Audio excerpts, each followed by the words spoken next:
సంగారెడ్డి జిల్లా మద్దికుంట గ్రామ రైతు వేదికలో టీఐఐసీ చైర్మన్ తూర్పు నిర్మలా జయప్రకాష్ రెడ్డి పాల్గొన్నారు. ఎన్నికలకు ముందు ఇచ్చిన హామీని కాంగ్రెస్ ప్రభుత్వం నిలబెట్టుకుందన్నారు. మొదటి విడతగా ₹1,00,000 మాఫీ చేసిందన్నారు. ఈ నెల చివరిలో ₹1,50,000 వరకు, ఆగస్టు 15 కల్లా ₹2,00,000 రుణమాఫీ జరుగుతుంది అన్నారు.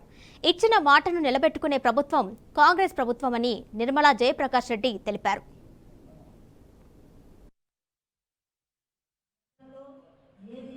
కాంగ్రెస్ పార్టీ చేసింది ప్రజలకు కానీ మధ్యలో వచ్చిన పార్టీలు మరి మాయ చేసి మభ్యపెట్టి మనందరినీ మోసం చేసిన పార్టీలు మరి ఈరోజు ముఖ్యమంత్రి గారికి అలాగే మన